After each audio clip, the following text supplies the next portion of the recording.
শহরের ব্যস্ততা, প্রতিদিনের সেই একই রুটিন, সবকিছু থেকে একটু দূরে মেঘের রাজ্যে হারিয়ে যেতে আমরা চলে যাচ্ছি বাংলাদেশের অন্যতম সুন্দর পাহাড়ি গন্তব্য সাজেক ভ্যালি। আজকের এই ভিডিওতে আপনাদের দেখাবো আমাদের পুরো সাজেক জার্নি। তো চলুন আর দেরি না করে শুরু করি আমাদের সাজেক ভ্যালি অ্যাডভেঞ্চার। আমাদের আজকের যাত্রা শুরু ঢাকার কল্যাণপুর বাস টার্মিনাল থেকে। জনপ্রতি 780 টাকা টিকিট নিয়ে আমরা চলে যাই খাগড়াছড়ি। সকাল হতেই পৌঁছে গেলাম খাগড়াছড়ি। এখান থেকেই শুরু হলো আসল অ্যাডভেঞ্চার। সাজেক যাওয়ার জন্য বুক করে নিলাম আমাদের চাঁদের গাড়ি।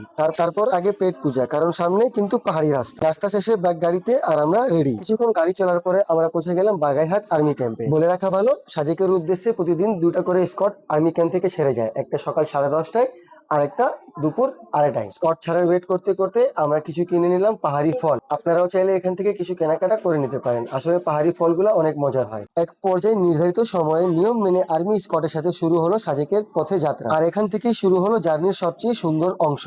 একদিকে পাহাড়, অন্যদিকে গভীর সবুজ, আর সামনে শুধু আঁকাবাঁকা রাস্তা। প্রায় 2 ঘন্টার যাত্রার পরে অবশেষে ওয়েলকাম টু সাজেক। সাজেক পৌঁছে আগে রুম চেক ইন করে একটু ফ্রেশ হয়ে নিলাম, কারণ দিনের আসল অ্যাডভেঞ্চার এখনো বাকি আছে। আর দুপুরের খাবারটা আমরা আমাদের রিসর্টের রুমেই অর্ডার করে ফেলি, কারণ বাইরে যাওয়ার ইচ্ছা করছিল না। দুপুরের খাবার শেষে আবারও বেরিয়ে পড়লাম কংলাক পাহাড়ের উদ্দেশ্যে। কিছুক্ষণ পাহাড় উঠার পরে চলে আসলাম কংলাক পাহাড়ের চূড়ায়। তার পাশে শুধু পাহাড় আর মেঘ। সত্যি বলতে এই জায়গায় এসে কিছুক্ষণ চুপ করে শুধু তাকিয়ে থাকতে ইচ্ছা করে। কিছুক্ষণ সময় কংলাক পাহাড়ের চূড়া কাটিয়ে তারপরে চলে গেলাম সাজেকের আইকনিক হেলিপ্যাডে। এখানকার বাতাসটা যেন অন্যরকম। কিছুক্ষণ সময় হেলিপ্যাডে কাটিয়ে হেলিপ্যাডের আশেপাশে লোকাল দোকান থেকে হালকা পাতলা নাস্তা করে আমরা ফিরে গেলাম আমাদের রুমে। পরের দিন সকালবেলা ঘুম থেকে উঠে আমরা যা দেখলাম তা বলে প্রকাশ করার মতো না।